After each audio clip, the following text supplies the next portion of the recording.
Aparte, damos la bienvenida a Lucía Arriaga. Buenas tardes y bienvenida.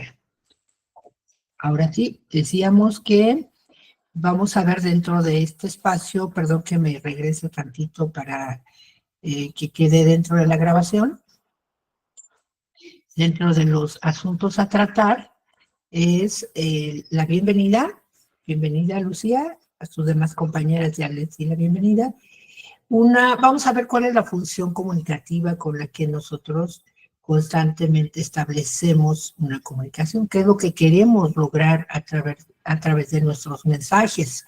Vamos a ver el lenguaje literario, cómo se compone, cómo, cómo se puede presentar, en este caso como verso y como prosa. Al fin, las preguntas y comentarios, por favor, en el momento que les surjan, las pueden hacer. Y a través de, ya en las conclusiones, iremos viendo qué tanto aprendieron el día de hoy mediante una pregunta detonadora, ¿de acuerdo?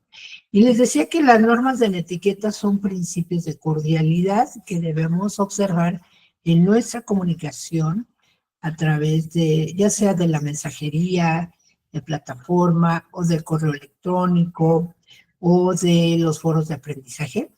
Siempre debemos otorgar primero un saludo cordial, un saludo respetuoso antes de iniciar una conversación por medio, repito, de la mensajería, en los foros, incluso donde se están ahora comunicando a través del foro aprendiendo, ahí también debemos observar de manera escrita el saludo.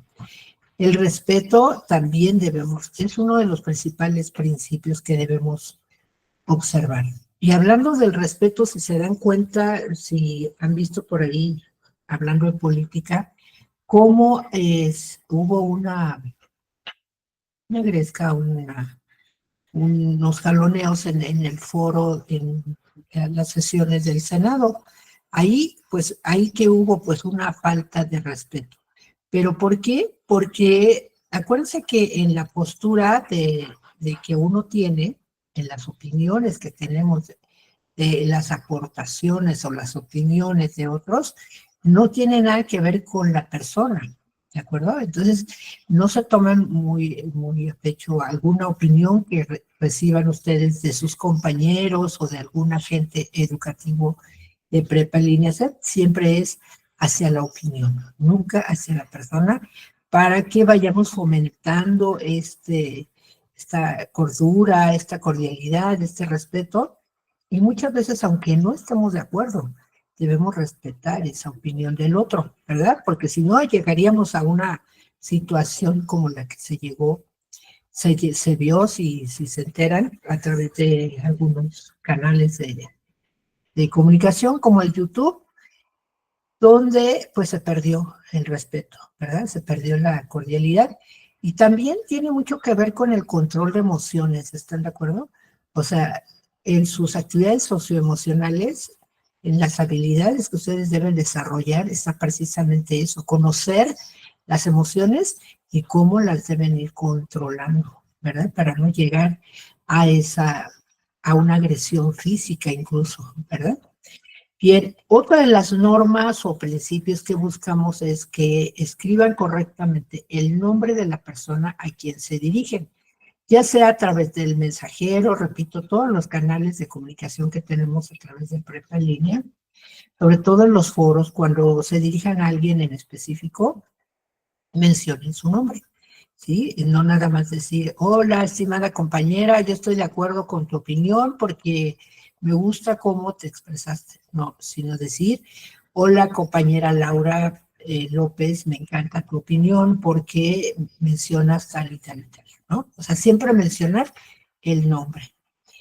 Bien, otro de los principios es hablar con claridad y cortesía, sobre todo en los espacios de plataforma. En los foros es muy dado a ver que a veces nos enredamos en la misma pregunta o la opinión cuando queremos sobre todo parafrasear o queremos usar citas textuales, pero no le ponemos comillas y damos por entendido que esa opinión es nuestra y a veces es de un autor diferente, ¿no? De la cual tomamos prestada su opinión, y es válido hacerlo siempre y cuando coloquemos entre comillas de dónde a dónde tomamos esa opinión prestada para darle crédito al autor, y de esa manera no cometemos plagio, ¿de acuerdo? Pero siempre ser bien claros y precisos en nuestros mensajes. La ortografía, hablando de ortografía, miren, aquí está mal escrita la palabra ortografía. Falta la A aquí, ¿verdad? Bueno, después lo voy a corregir, pero vean cómo a veces cuando no revisamos 2 o 3 veces la actividad, se nos pasan estos errores de dedos o de sintaxis, que no precisamente es falta de ortografía, pero sí de sintaxis, es decir, ahí nos faltó colocar una palabra, ¿no? Ahí está el claro ejemplo de cuando cometemos errores de sintaxis. Cuando alteramos las palabras o nos falta una, o lo que llamamos los errores de dedo, ¿no? Y a veces por escribir rápido pasan estas situaciones. Entonces debemos tener bien claro que debemos escribir cuidando siempre esos detalles de ortografía que son muy importantes. Sobre todo el uso de mayúsculas cuando escribimos un texto o un párrafo al inicio, siempre iniciar con mayúsculas. ¿Dónde más se usan las mayúsculas? En los nombres propios de personas, de países, en las obras literarias, por ejemplo, cuando mencionen en esta fábula del perro y el cocodrilo, el perro, ahí sería el con mayúscula, ¿verdad? Perro y cocodrilo. O la canción del loro, iniciamos la L de la con mayúscula. Y también ahí usa cursiva, por ejemplo, o comillas. En los nombres o los títulos de obras literarias se deben mencionar a través de cursivas o con comillas o con negritas, es decir, resaltar que es el nombre de una obra literaria. Y así poco a poco van a ir cuidando, descubriendo nuevos detalles en la escritura para poder redactar de manera más correcta, ¿de acuerdo? La privacidad, ahí también es muy importante respetar la privacidad de la información que comparten los miembros de la comunidad educativa de Prepa Línea C. Es decir, las opiniones que hagamos, que tengamos con nuestros compañeros, con nuestros asesores, tutores o supervisores de calidad, siempre debemos respetar. No andar divulgando, y sobre todo ahora en las redes sociales que son muy, como dicen ustedes, jóvenes, muy virales, o sea, que se hace extensivo a toda una comunidad, pues a veces causan daño, ¿no? A veces incluso el famoso bullying, cuando se lastima a la persona. Entonces, todo eso hay que ir evitando a través del respeto a la privacidad de la información que manejamos aquí en Prepa Línea. También debemos ser, aparte de claros, debemos ser breves y concisos. Es decir, nuestros mensajes deben ser breves, pero concisos. Es decir, que tengan un contenido significativo, ¿no? O sea, no nada más paja y o a veces saludar nada más y decir, hasta luego, ¿no? Sino que aportar algo más, que sea breve y conciso, es decir, que contenga algo que realmente valga la pena. Es recomendable escribir párrafos muy breves, pero también cuidando esos detalles de que sean completos, ¿no? Que tengan la información completa. Las referencias, miren, aquí hay otro error donde dice indicar con exactitud, aquí faltó la I, que debe ir incluso en mayúscula, indicar con exactitud de dónde obtuviste los comentarios, los datos o cualquier otra información con los que complementas tu aportación. Es lo que decíamos, cuando escribimos un mensaje, pero utilizamos una cita textual de un autor o parafraseamos de una fuente donde obtenemos la información, debemos siempre mencionar la referencia completa. ¿Y qué es una referencia? pues recuerden que son los datos del autor y de la fuente de donde obtuvimos esa información. ¿Qué datos deben ir? Bueno, desde el nombre del autor, empezando por el apellido, el nombre completo, ahora ya se escribe completo, en el formato APA, antes se escribía nada más la inicial, por decir, López L, ¿no? Y ahora se escribe López Laura, por ejemplo, suponiendo que es el nombre del autor, López Laura, ya se escribe completo el nombre, entre paréntesis se coloca el año de publicación de la obra, a veces viene la fecha completa, por decir 20 de agosto de 2025, perfecto, se escribe completa, y si nada más viene el año, se escribe el año. Si no tiene año, entonces se pone S, en minúsculas, S diagonal F, que significa sin fecha, y se cierra paréntesis. Punto y seguido, y viene el nombre de la obra. Por decir, si van a referenciar la fábula del perro y el cocodrilo, entonces vendría el nombre de la obra, ¿no? El perro y el cocodrilo, y generalmente se escribe con cursivas también, o entre comillas. Y después viene ahora sí el sitio de donde obtuvimos esta fábula, a lo mejor una página de Wikisource, bueno, se pone en la página y después la palabra consultado el 28 de agosto de 2025 en 2 puntos seguidos, y ahora sí viene la liga. Si nada más mencionamos la liga, ahí sería nada más la dirección electrónica, pero debe ser completa los datos de la referencia. Esa es la referencia. ¿De acuerdo? Bien, entonces son de los principales principios o normas de una etiqueta que buscamos fomentar, y por eso les estamos recordando constantemente en todas los espacios abiertos para que no se les olvide y lo pongan en práctica en el momento de escribir sus mensajes. ¿De acuerdo? Bien, voy a estarme asomando por si hay alguien más que gusta hacer algún comentario. Perdón, aquí también quieren entrar Mireya y Sharon, bienvenidas. Vamos a dar la bienvenida a Mireya. Buenas tardes. Y Sharon.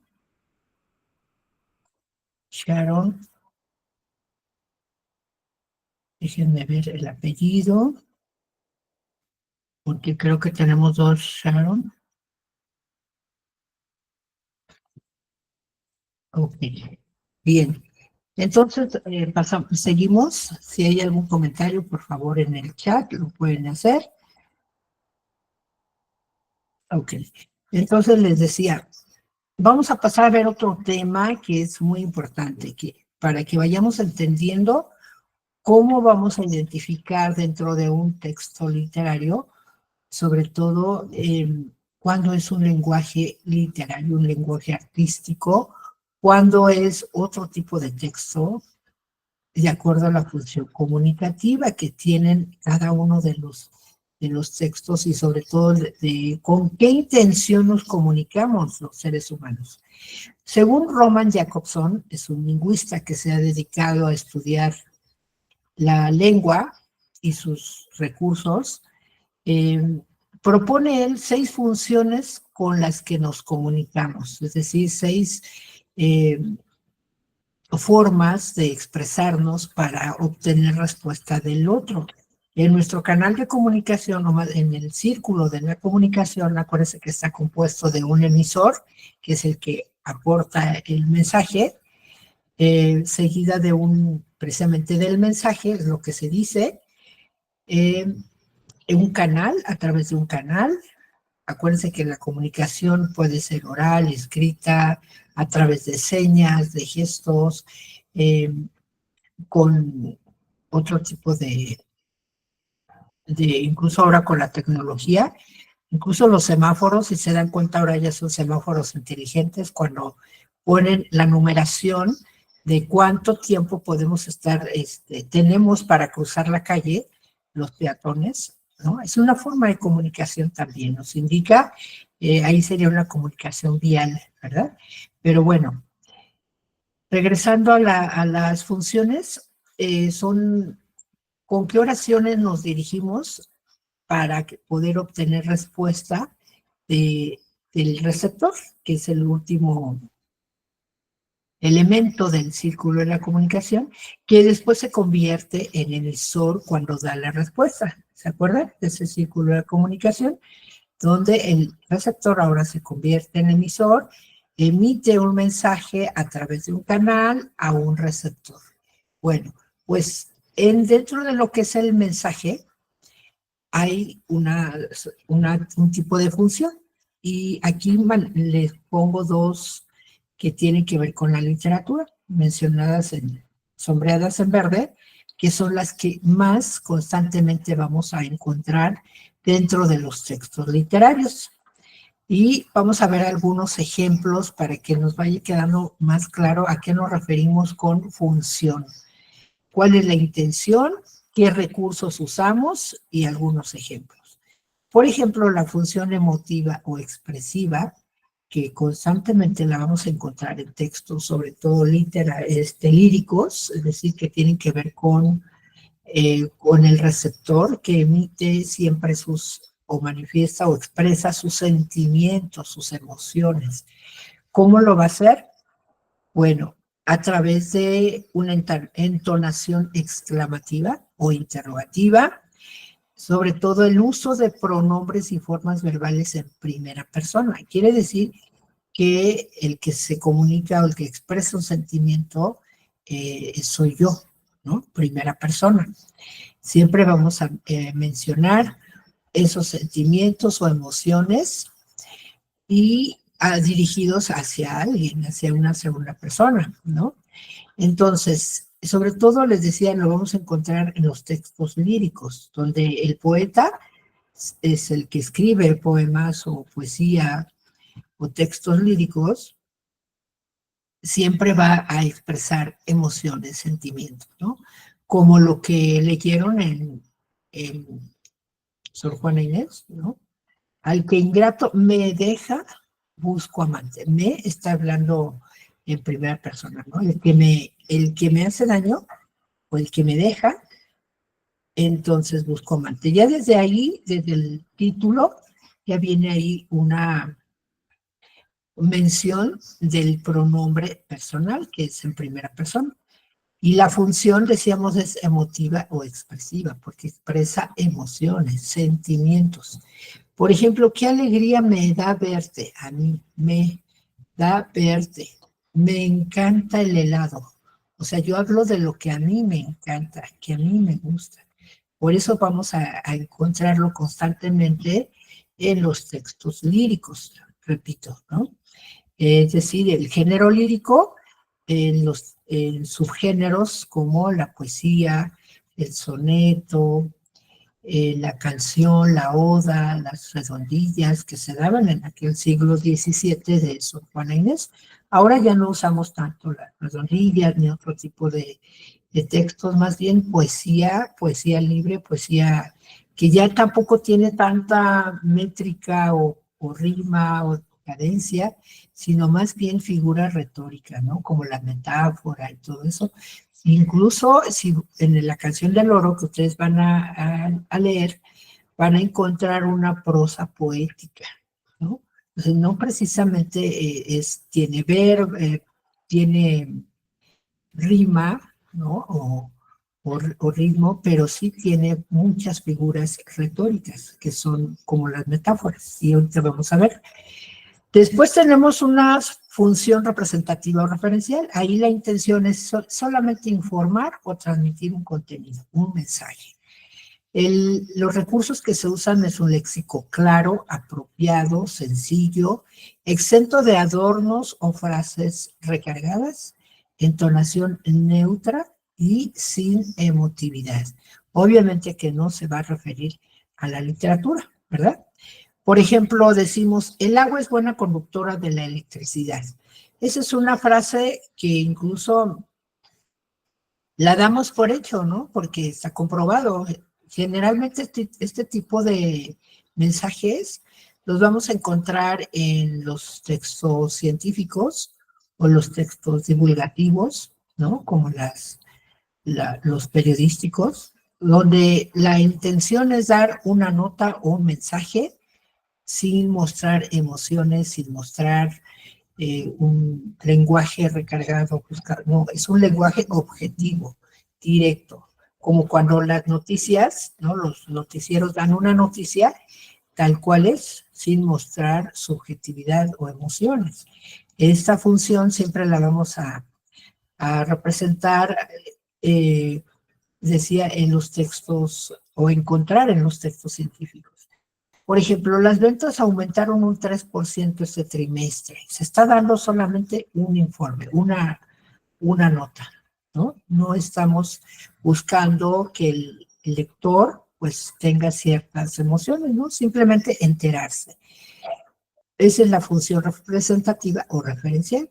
La función conativa o apelativa, ahí sí busca, la intención es influir en el receptor, aconsejar o llamar la atención para que actúe de una forma determinada, como nosotros queremos. Para ello se usan los pronombres y formas verbales en segunda persona, uso de verbos en modo imperativo, o sea, de orden, entonación exclamativa o interrogativa. Por ejemplo, ¿puedes mostrarle a Juan dónde encontrar los expedientes?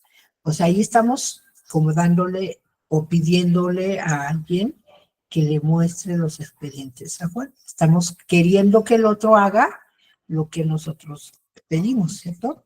José, siéntate. O sea, cuando damos una orden, queremos que el otro actúe de acuerdo a lo que nosotros pedimos. Esa es una función conativa o apelativa, es decir, apelamos como los abogados, ¿no? Cuando dicen, no estoy de acuerdo con lo que dices, entonces voy a apelar, o sea, voy a responder a tu opinión o a tu acusación, ¿no? O sea, apelamos porque queremos convencer al otro, aconsejar, llamar la atención, ¿de acuerdo? Otra función es la función poética o estética, que ahí también tiene mucho que ver con la literatura. La función es expresar un mensaje, pero de forma bella, tomando en cuenta la lengua y sus recursos. Los recursos que usamos son los propios de la lengua literaria, como un vocabulario selecto, un lenguaje cuidado y el uso de recursos que evoquen belleza. ¿Cuáles recursos serían estos? Decíamos las figuras retóricas, las figuras como la metáfora, la ironía, el sarcasmo, el hiperbatón, el sinécdoque, una gran cantidad de figuras literarias que hay. Si ustedes quisieran conocer más de las figuras retóricas, las pueden encontrar en el diccionario precisamente de retórica y poética de Elena Beristain, lo pueden buscar en internet, y ahí viene todas las figuras literarias que hay, cómo se llaman, cuál es su característica y dónde lo podemos encontrar, en qué tipo de textos y con ejemplos también, ¿no? Como aquí, vamos a ver un ejemplo, dice, las nubes, cual copos de algodón esponjosos, flotan en el azul del firmamento. Vean cómo aquí se vale el autor de una metáfora, ¿cierto? Porque las nubes, en efecto, cuando las vemos en el cielo, parecen realmente de algodón, ¿verdad? Copos de nieve porque son blancas, pero de algodón porque flotan, dice, en el azul del firmamento. En lugar de cielo, el autor prefiere decir azul del firmamento, porque en efecto el cielo es azul, ¿cierto? Si el autor quisiera decir este mensaje de una forma objetiva, directa, sin, diríamos, representativa o referencial, diría que las nubes flotan en el cielo, ¿cierto? Nada más así. Las nubes están en el cielo o las nubes flotan en el cielo. Sin embargo, el autor, el poeta, para agregarle esa belleza, esa voz agradable y sobre todo la intención también es crear imágenes, emociones en el lector. Ahí lo que hace precisamente es utilizar otro tipo de lenguaje, que son recursos de la lengua, como en este caso el lenguaje literario, es decir, el lenguaje bello, estético, artístico, se le llama también. Entonces, obviamente que este tipo de función la vamos a encontrar constantemente dentro de los textos literarios. Después tenemos otras funciones también que son como normalmente las expresamos todos los días, por ejemplo, fática o de contacto. Aquí lo que buscamos es asegurar que el canal a través del cual se establece la comunicación funcione correctamente. Y lo hacemos a través de expresiones sencillas, preguntas cortas, para comprobar si el receptor escucha y comprende nuestro mensaje, ¿no? Por ejemplo, oiga, ¿me oye? Diga, le escucho. O sea, el otro también está como para reafirmar que está, confirmarle que está escuchando, ¿no? ¿Cómo estás? Estoy bien. Hasta luego. O sea, son expresiones a través de preguntas cortas para comprobar que está bien, ¿no? ¿Cómo estás? Estoy bien. Ok, hasta luego, ¿no? O sea, son frases cortas, pero de contacto. Es decir, que buscamos enterar o estar, confirmar que el otro está bien, que el otro está escuchando perfectamente o que entendió nuestro mensaje, ¿cierto? Y ya la última función que propone Roman Jakobson es explicar y aclarar aspectos referidos a la lengua, se llama precisamente metalingüística, es decir, más allá de la lengua. Son frases sencillas, sin complejidad, términos precisos y concisos y sin ambigüedad, es decir, claros, determinantes y que precisamente nos sirven para conocer más allá de la lengua. ¿Qué significa ese concepto? Por ejemplo, perro es una palabra primitiva y perrito es una palabra derivada. Entonces, este tipo de mensajes obviamente los vamos a encontrar en diccionarios, enciclopedias, que nos permite conocer el significado de las palabras, ¿de acuerdo? Entonces, con estos ejemplos, creo que nos queda un poquito más claro de cuál es la función de la literatura dentro de los textos literarios. Generalmente es la función emotiva o expresiva y la función poética o estética, como la que van a leer ahora en sus textos literarios de La canción del oro, también de Rubén Darío, y El perro y el cocodrilo. ¿De qué más se compone el lenguaje literario? Pues del lenguaje connotativo. Vamos a ver la diferencia entre el lenguaje denotativo y lenguaje connotativo. El lenguaje denotativo es aquel que se haya establecido en los diccionarios, que opera de manera universal para los habitantes de un mismo idioma y que existe en cualquier contexto posible. Es el lenguaje que emplean las ciencias, las explicaciones formales. Por ejemplo, el sentido denotativo de la palabra rata es de un roedor peludo y de cola larga lampiña, que suele vivir en los basureros y desagües de las ciudades. Con eso nos queda claro, ¿verdad? Que es una rata y que además no permite lugar a dudas. Está expresado en un lenguaje directo, sin emotividad, neutral y sobre todo con esa intención, decíamos, metalingüística, ¿no? Pero a la vez referencial, o sea, simplemente es lo que significa realmente el concepto. En este caso, estamos de acuerdo, sabemos que un roedor, que una rata es un roedor peludo y de cola lampiña. Pero vamos a ver entonces cómo le damos otro sentido al mismo concepto, es decir, le damos un sentido connotativo. Este lenguaje connotativo es aquel que funciona con base al doble sentido o a la metáfora, dándole nuevos significados y nuevos usos. Este sentido suele variar entre las comunidades de habla, entre regiones geográficas y a menudo para captarlo debemos contar con el contexto adecuado. Es decir, a lo mejor si le damos otro sentido a la palabra rata, no sea lo mismo en México que en otro país, ¿verdad? Tiene que ser de acuerdo a la región, que sus habitantes, de acuerdo al contexto que viven, conozcan y sepan ese doble sentido que se le da al lenguaje denotativo. Por ejemplo, los refranes son un perfecto ejemplo de ello.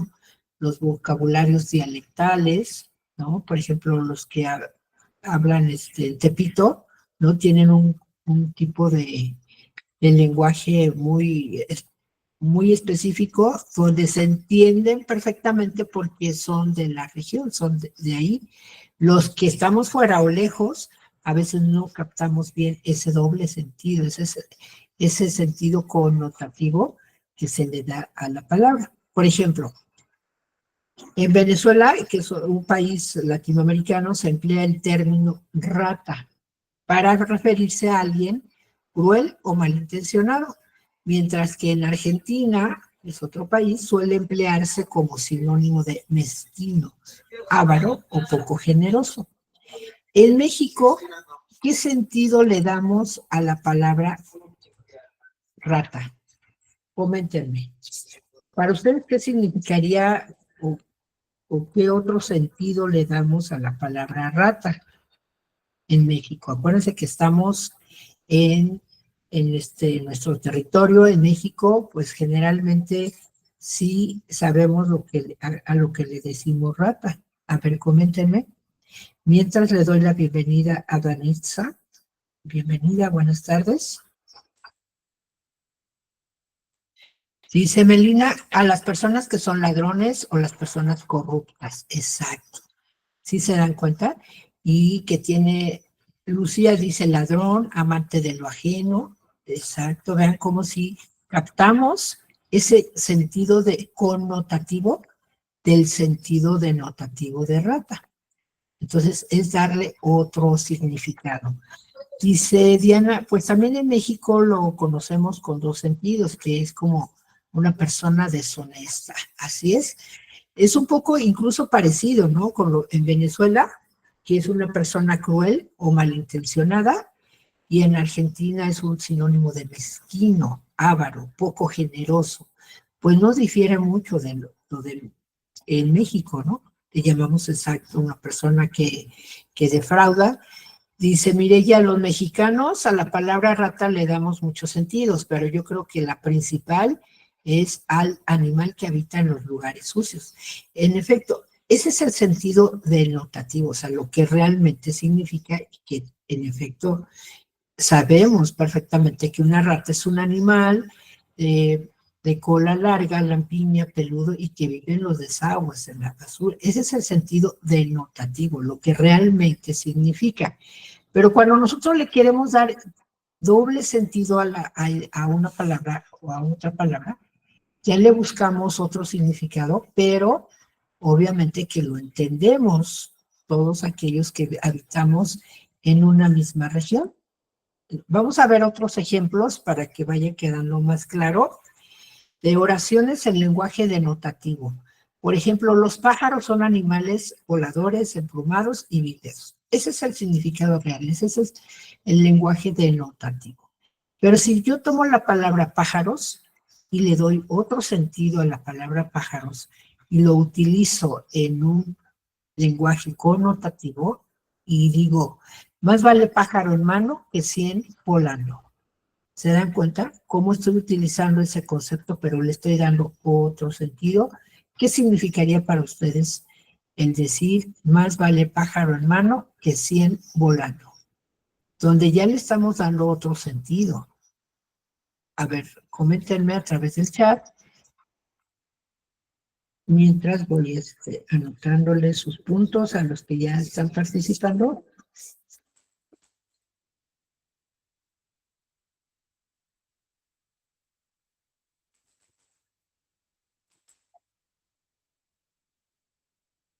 Dice Lucía, para mí que debes de asegurarte al menos una cosa, exacto, ¿no? No confiarnos en que ya tenemos todo, sino por lo menos algo. Vean cómo yo todavía lo intento aclarar más, ¿no? Dice Diana, 1000 veces una cosa segura que muchas sin resolver. Exacto, vean cómo también le podemos dar ese sentido. Melina dice que es mejor tener algo seguro a no tener nada. En efecto. Danitza, perdón, que debes tener algo seguro, no confiarse, en efecto, no confiarse, no ser confiados en mucho cuando no tenemos nada seguro, ¿no? Perfecto. El otro ejemplo, en esta ciudad hay muy pocos perros callejeros y esa es la frase correcta y en efecto, nosotros comprobamos algunas ciudades que no hay muchos perros callejeros, ¿verdad? Pero si nosotros a la palabra perros le damos otro sentido y decimos, en esta ciudad llevamos una vida de perros. Ahí que estaríamos tratando de decir, ya en un lenguaje connotativo, es decir, darle otro sentido, otro significado. Coméntenme.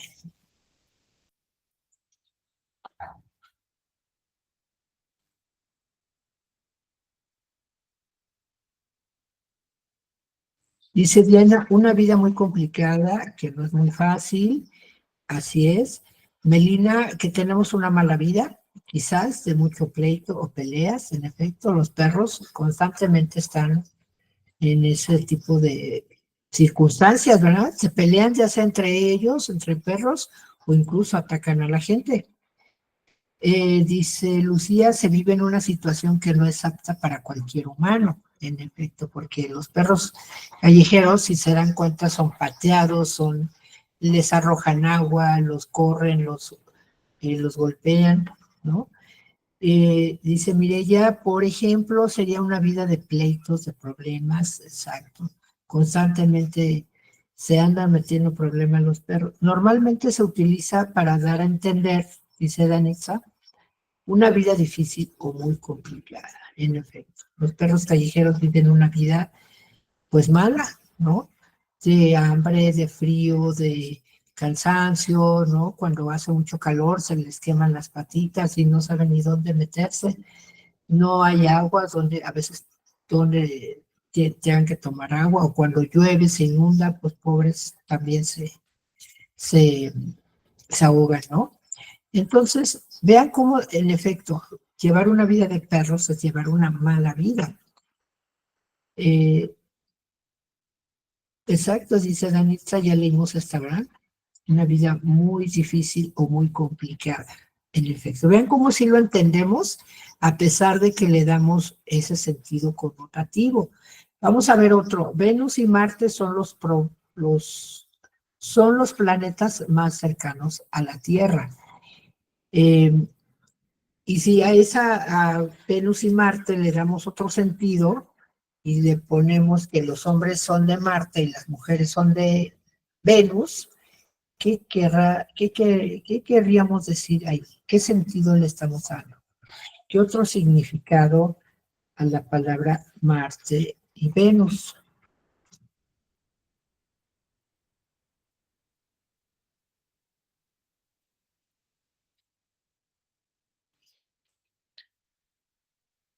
Dice Melina que tenemos diferentes pensamientos y actitudes, que los hombres piensan de una manera y las mujeres de otra, en efecto.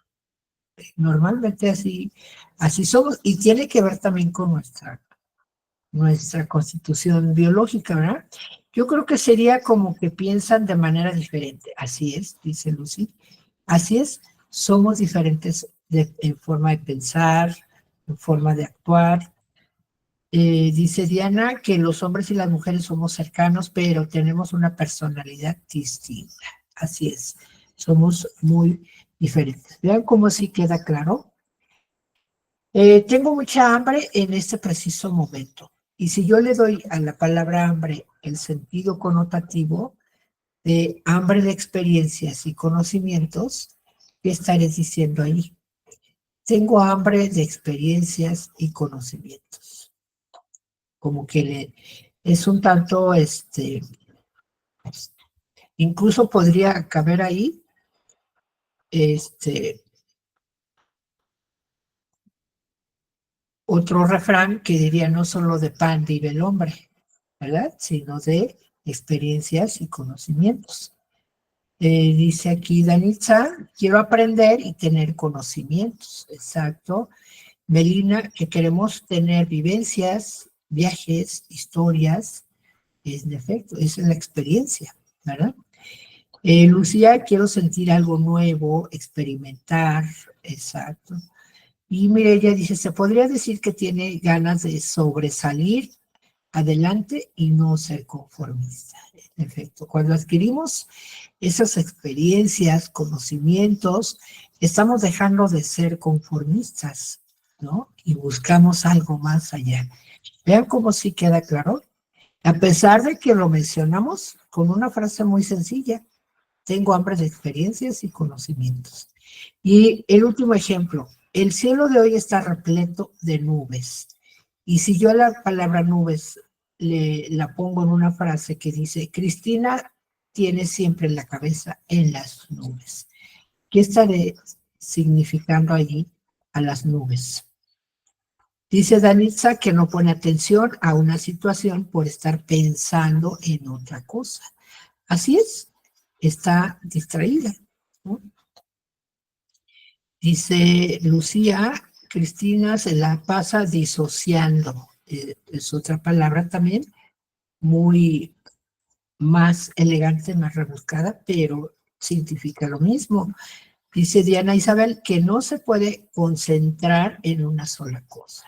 En efecto, siempre anda ahí pajareando, agregándole otro sentido ahí también. Anda en las nubes, o sea, anda viendo en otros lados en lugar de concentrarse en lo que está haciendo. Muy bien. Dice que siempre anda distraída, dice Mireya, y no está en la misma sintonía, es decir, en lo que está haciendo. Perfecto. Vean cómo sí queda claro y vean cómo ustedes lo mencionan con sus palabras, pero todas tienen que ver con el significado real de este lenguaje connotativo. Bueno, pues el lenguaje connotativo es una de las principales que encontramos y del cual se compone el lenguaje literario. ¿De acuerdo? Entonces vamos a ir viendo que cuando hablamos con refranes, pues estamos usando el lenguaje literario porque estamos dándole otro sentido al significado real de ciertas palabras. Entonces, en ese sentido, ¿qué es el lenguaje literario? Pues es el conjunto de palabras que se utilizan para transmitir un mensaje, pero de manera estética, de manera bella. ¿Y cómo lo hacemos? Pues a través del uso del lenguaje connotativo. Y otro ejemplo para que nos vaya quedando ya más claro, el lenguaje denotativo es el significado objetivo de las palabras, lo que realmente es el sentido literal, diríamos, ¿no? Por ejemplo, corazón, sabemos todos que es un órgano muscular que irradia la sangre a todo nuestro cuerpo y no nos queda lugar a dudas. Esa es una frase o con una función referencial, ¿verdad? Casi científico, no ponemos duda a eso.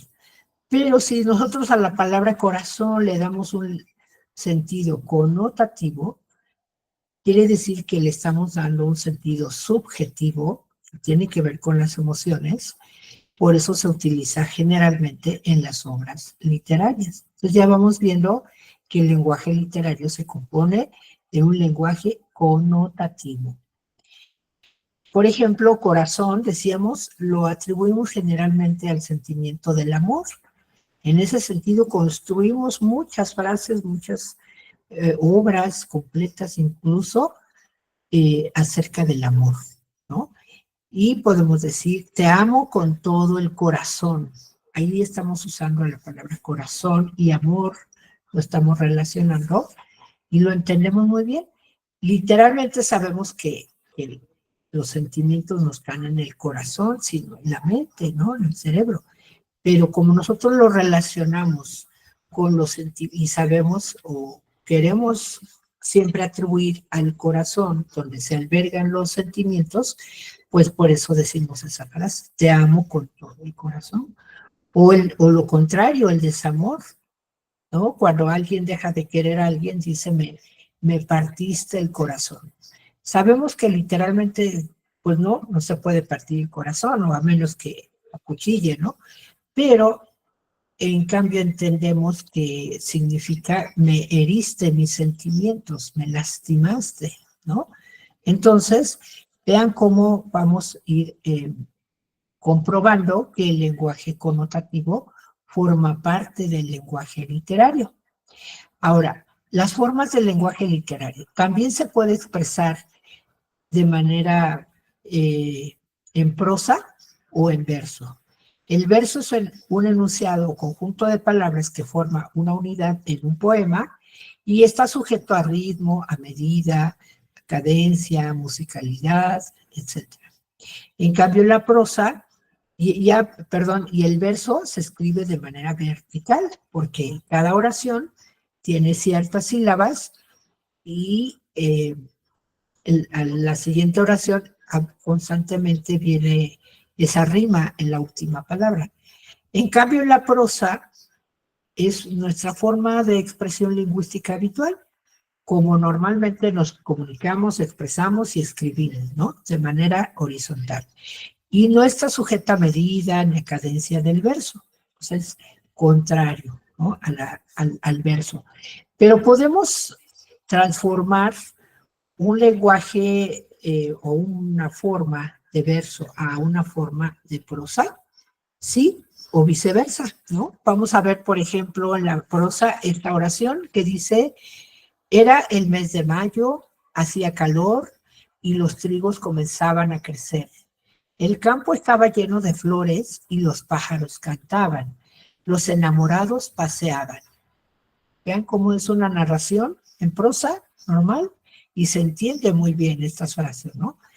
En cambio, esta misma frase yo la convierto a verso y puedo decir lo siguiente, que por mayo, era por mayo, cuando hace la calor, cuando los trigos se encañan y están los campos en flor, cuando canta la calandria y responde el ruiseñor, cuando los enamorados van a servir al amor. Vean cómo la misma lectura nos lleva a esa cadencia, a esa musicalidad, a esa rima que tiene. Por ejemplo, aquí rima flor con amor, ruiseñor, ¿verdad? Calor, ¿no? Porque terminan en or, las últimas sílabas.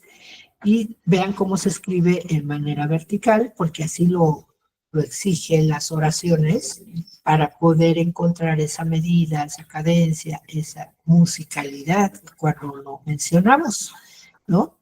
Y sobre todo que tiene un cambio de sintaxis, es decir, las oraciones ya no se escriben tal cual. Por ejemplo, era el mes de mayo, todos entendemos perfectamente ese lenguaje, objetivo, directo, acuérdense, denotativo, ¿no? Pero en cambio digo que por mayo, era por mayo.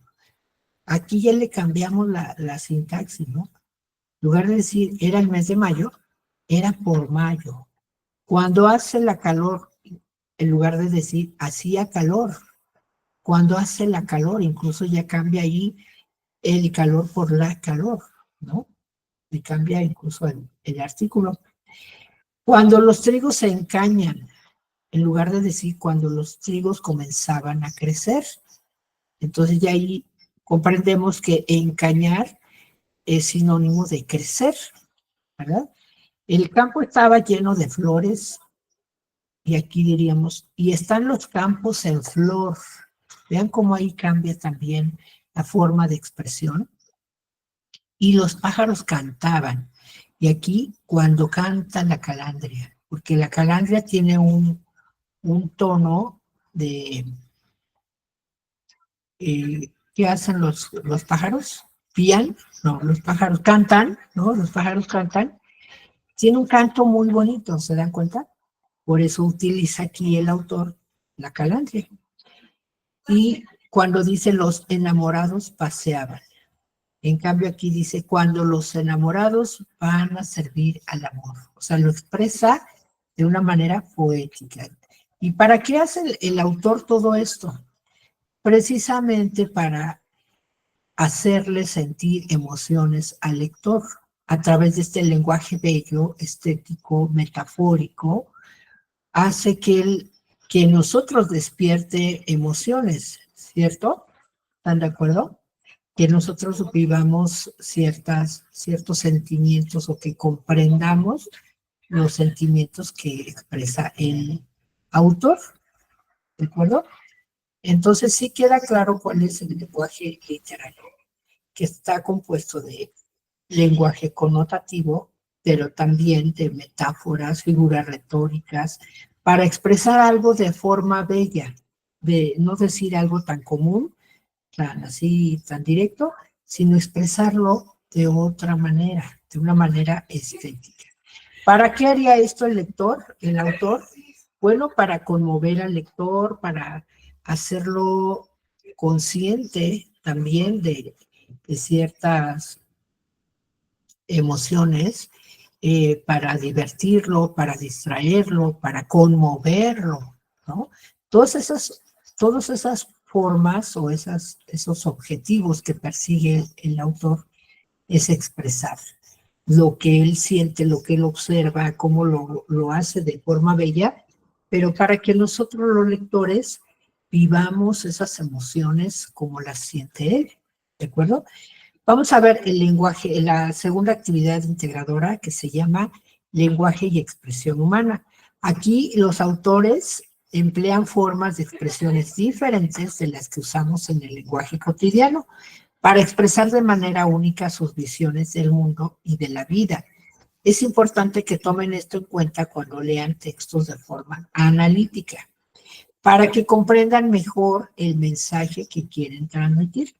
Aquí van a realizar sus actividades con el propósito de comparar la forma en que se abordan las preocupaciones individuales, sociales y artísticas, además del lenguaje utilizado en dos textos literarios. Uno de ellos es La canción del oro, también de Rubén Darío, porque acuérdense que ya leyeron El Rey Burgués, ahora van a leer otra que, si se dan cuenta, pues sí tiene que ver con el oro, ¿no? Puesto que lo repite muchísimo, y la canción. Es una canción que le compone al metal del oro, pero desde el punto de vista de quien lo tiene y desde el punto de vista de quien no lo tiene, ¿no? Y cuáles son las causas que provoca el tener o no tener, o las consecuencias del tener o no tener el oro. Por ejemplo, en esta actividad integradora 2 van a bajar un documento en Word y ahí les pido de favor respeten el formato, bájenlo tal cual y las respuestas van dentro de los recuadros naranjas.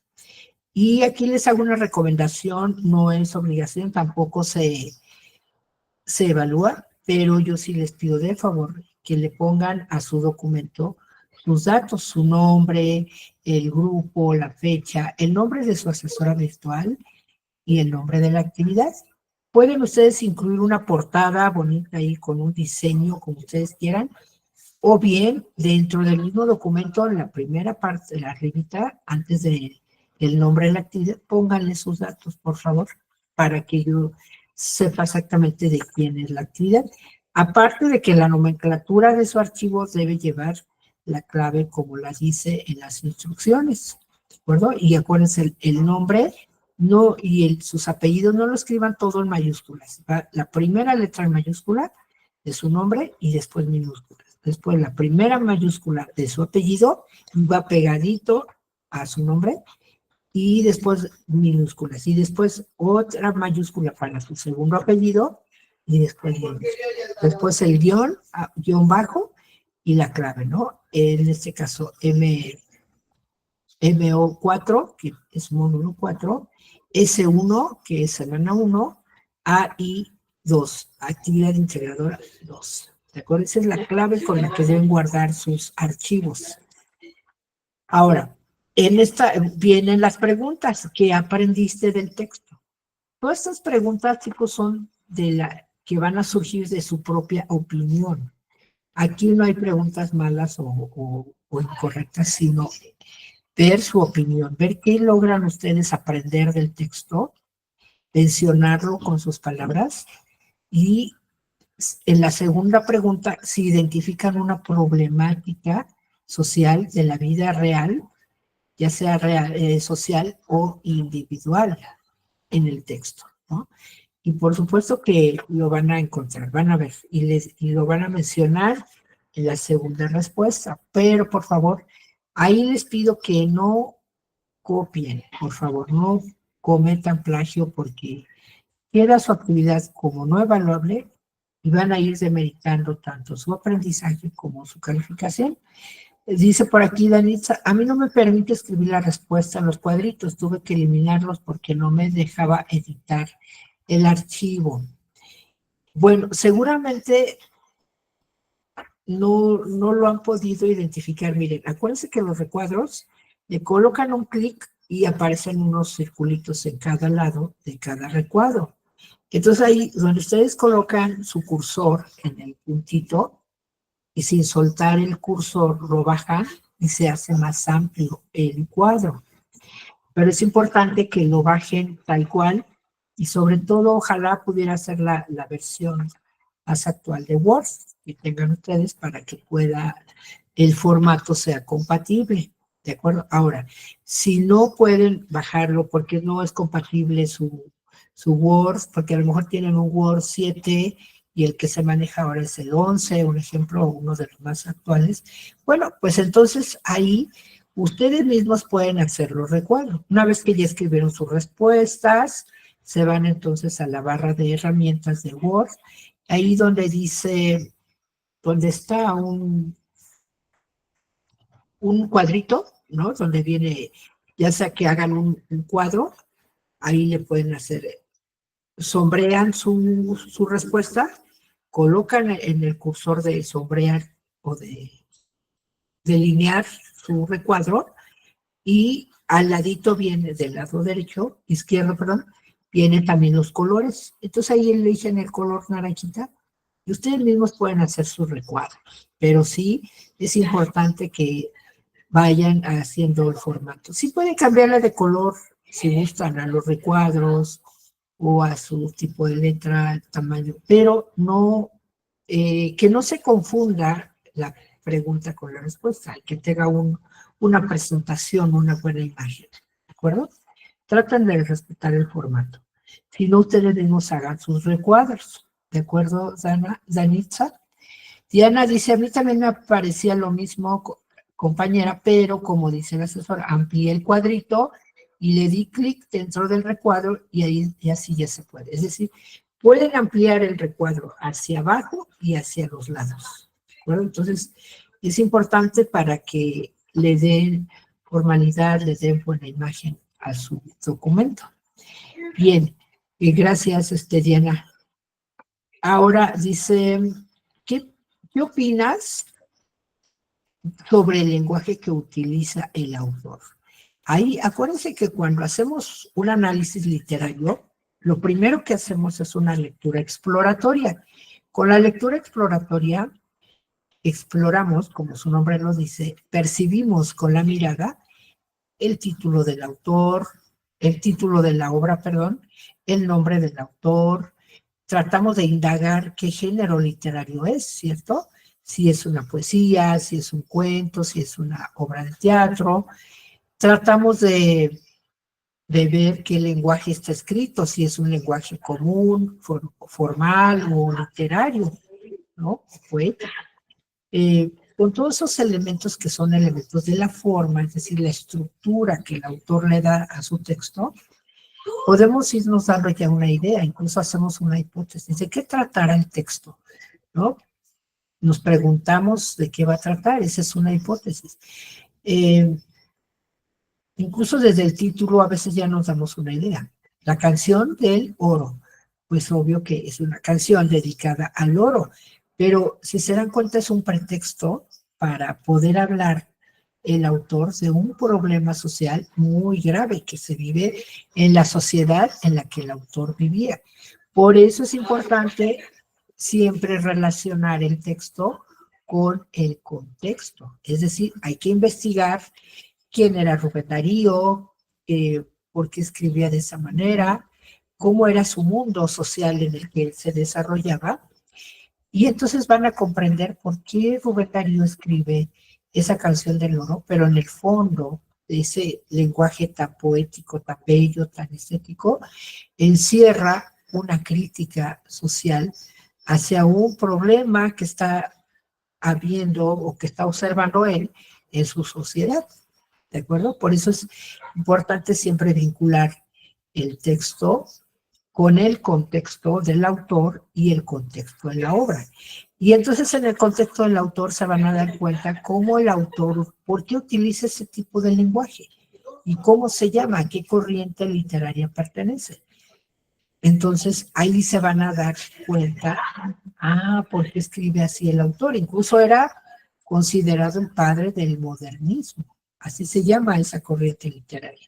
Entonces es importante que investiguen y tendrán mayor información, mayor referencia para poder decir, pues yo opino de este lenguaje que en efecto facilita o complica la comprensión del texto. ¿Por qué? Por el uso del lenguaje, pero ¿por qué usaba ese lenguaje? ¿De acuerdo? Y al final de esta primera parte dice, ¿consideras que el lenguaje literario es una forma de expresión artística? ¿Y por qué? Cuando respondemos por qué, estaremos justificando nuestra respuesta. Y acuérdense que las extensiones de las respuestas, ahí mismo lo dice en la instrucción, en un mínimo de 3 a 5 líneas, ahí dice, entonces mínimo son 3 líneas, chicas. Si ustedes ponen una sola línea, muchas veces no dice nada, es una respuesta muy escueta, muy breve, no justifica la respuesta. Entonces deben de explayarse y para que puedan tener mayor información, siempre hay que ir al internet a buscar mayor información sobre este tipo de lenguaje que usa el autor, cómo se llama, cuáles son sus características y podrán entender y tener mayor materia prima para poder expresar su opinión. ¿Qué piensan de esta forma de expresión artística? ¿De acuerdo? Y ahí termina su primera parte de su documento de Word, de su actividad integradora 2, y se olvidan de la canción del oro. Ahora pasan a leer la fábula del perro y el cocodrilo. La fábula es un tipo de texto narrativo que generalmente se escribe muchas veces en verso, otras en prosa, pero generalmente los personajes son animales y la característica principal es que contienen una moraleja, un consejo, una lección que aprender de acuerdo a la narración de las acciones de los personajes y nos da un consejo, una lección que debemos aprender. Entonces, de esa fábula, lo único que van a tomar ustedes prestado es el argumento. Acuérdense que el argumento es de qué trata la historia, cuál es la trama de la historia, ¿no?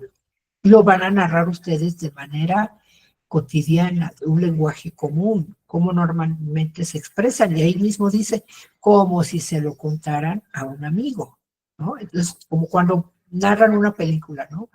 Oye, fíjate que vi esta película, me encantó, mira, te voy a contar, resulta que era un héroe, y entonces empiezan a narrar ustedes la película, claro, sí, el final para convencer al amigo de que vaya a verla, ¿no? Entonces así van a narrar ese argumento, esa historia del perro y el cocodrilo con sus palabras, pero lo que realmente pasa en la obra, tampoco inventen o metan cosas que no tiene. Y eso es en el inciso A. Y en el inciso B, ese mismo cuento que acaban de narrar ustedes, en lenguaje común, lo van a volver a escribir, pero ahora tratando de utilizar un lenguaje artístico. Es decir, agregando palabras sinónimas o alguna figura literaria como metáfora, y sobre todo un lenguaje connotativo. Acuérdense que ya dijimos que es otro sentido a a un mismo concepto o palabra. Y podemos ir agregando sinónimos, ¿no? Por ejemplo, en lugar de perro, que se oye así muy común, muy X, pues vamos a agregarle algo más estético, más bello. ¿Cómo podríamos decir? A lo mejor sabueso, ¿no? O el mejor amigo del hombre. Acuérdense que cuando generalmente entendemos el lenguaje connotativo, que el mejor amigo del hombre es considerado el perro, ¿no? Un sinónimo de cocodrilo, un caimán, puede ser, o un animal, buscándole ahí en el diccionario qué significa literalmente, pero agregándole algo estético, ¿no? En lugar de decir río o el río Nilo, o el gran caudal que bajaba por las montañas o las laderas montañosas, no sé, agregarle sí un poquito de su cosecha, pero sin salir del sentido real del texto, ¿de acuerdo? Agregándole ciertas palabras, acuérdense, ¿para qué? Para que el autor se sienta conmovido, divertido, conmocionado con el texto que ustedes escriben con un lenguaje literario.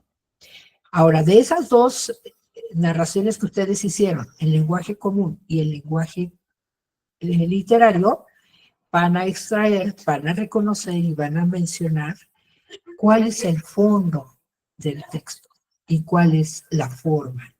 Acuérdense que el fondo son todas aquellas ideas, emociones, sentimientos que el autor expresa.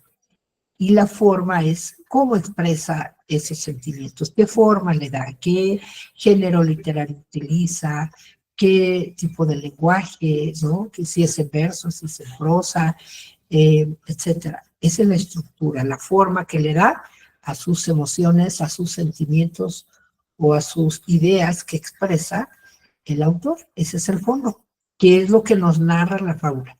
Ahora, cuando dice ahí, expresa el fondo y la forma de tus narraciones, ahí dice claramente tus narraciones, es decir, lo que tú acabas de escribir en lenguaje cotidiano y en lenguaje literario de la fábula.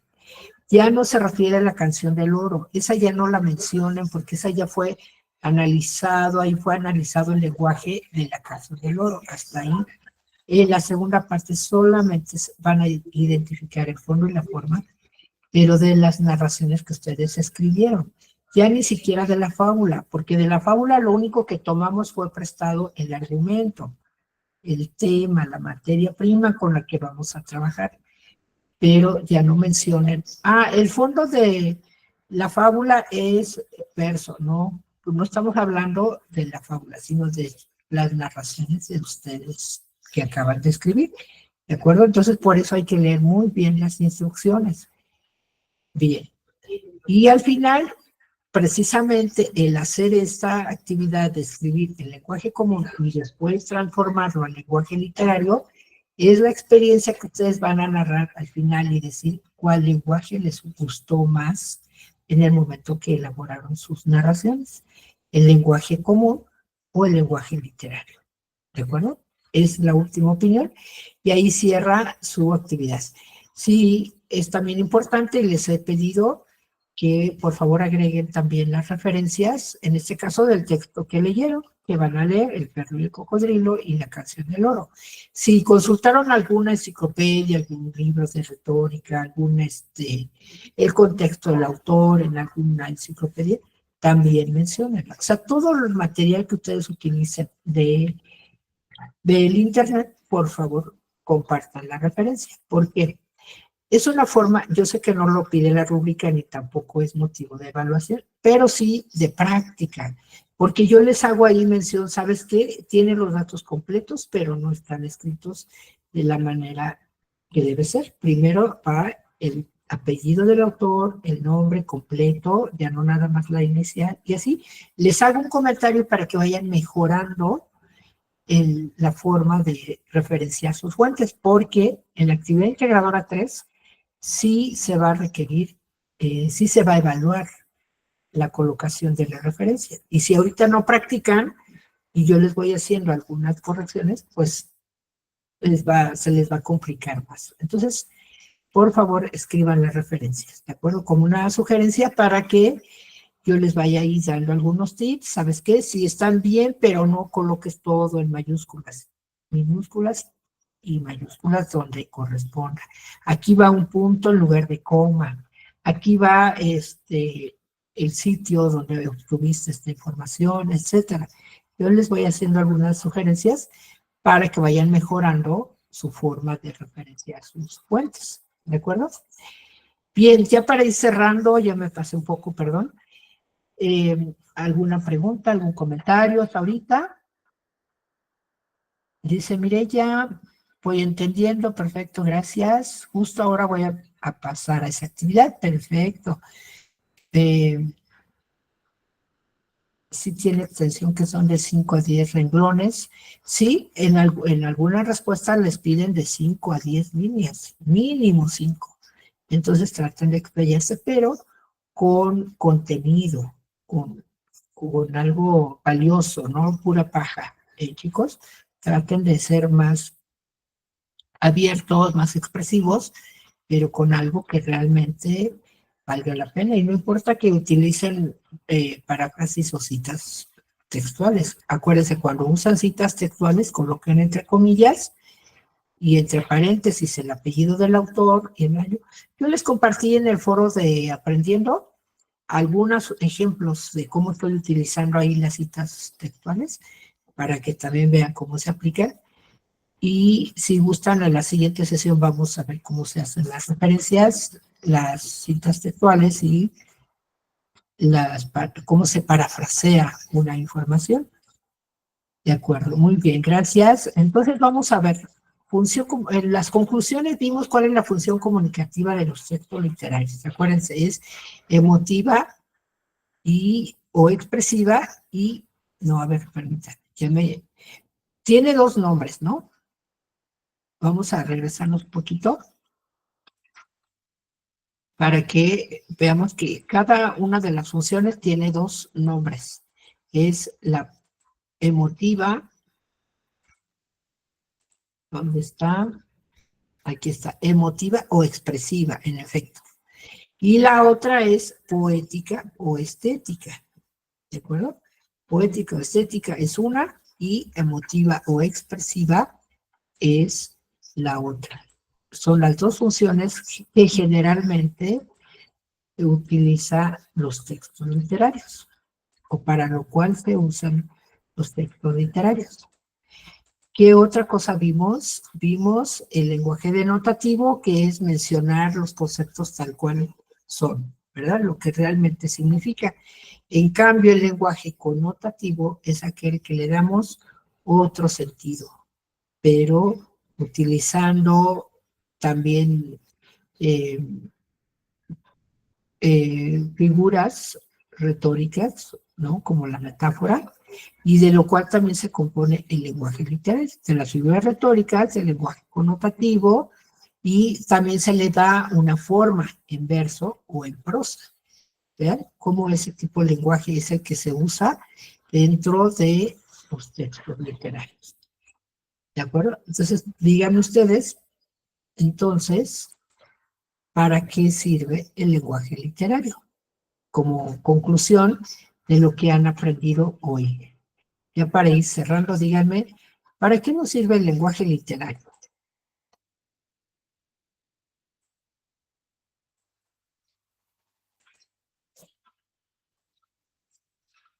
Todo muy claro, muy bien. Ahora entonces coméntenme para qué nos sirve el lenguaje literario, es decir, cómo en los textos, para qué los autores se molestan o se preocupan tanto en escribir el lenguaje literario. Por ejemplo, en el primer párrafo de la canción del oro, donde dice, llegó a la calle de los palacios un peregrino, o quizá un poeta, o tal vez un pordiosero o algo así, ¿no?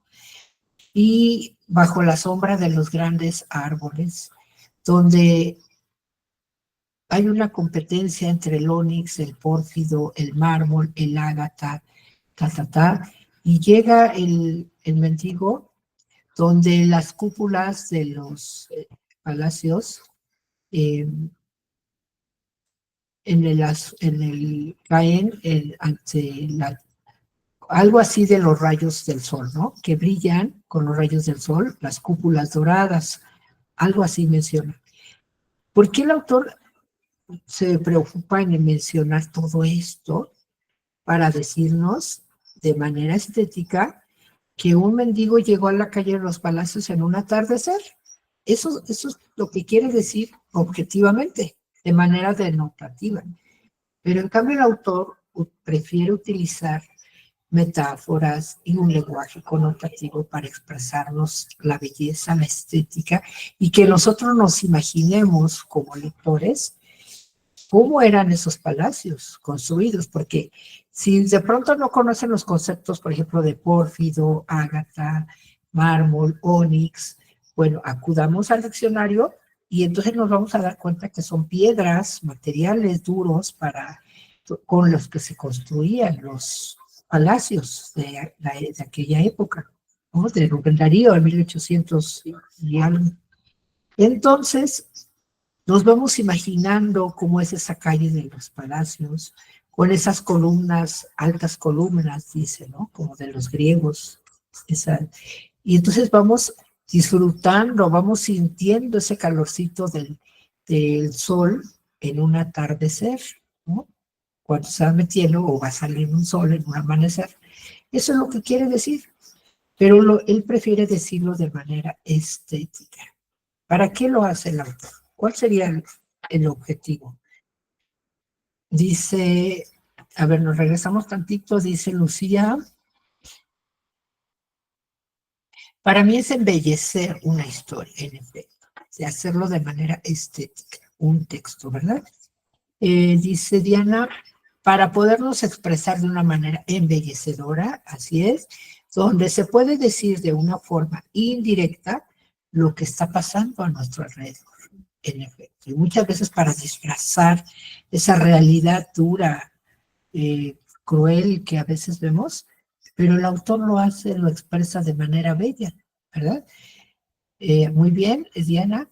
Mireya dice, nos sirve para embellecer el mensaje y transmitir las emociones y sobre todo hacernos sentir esas emociones a los lectores, conmovernos, divertirnos, distraernos, hacernos conscientes de una realidad.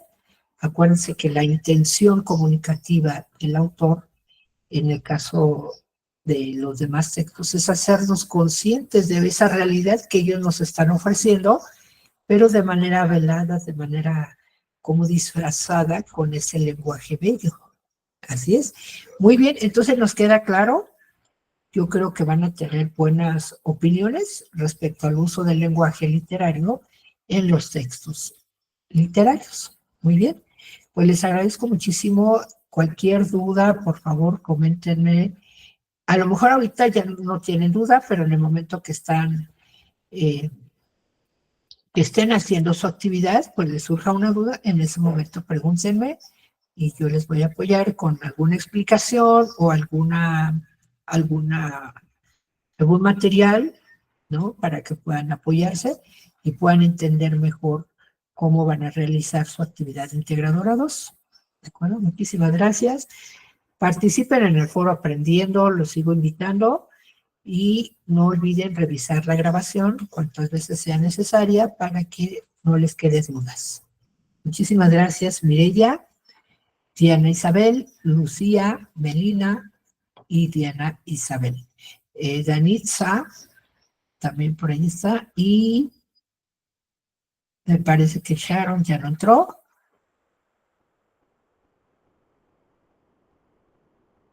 Y creo que Melina también. Y Diana. Muchas gracias. Hasta luego, bonita tarde. Gracias.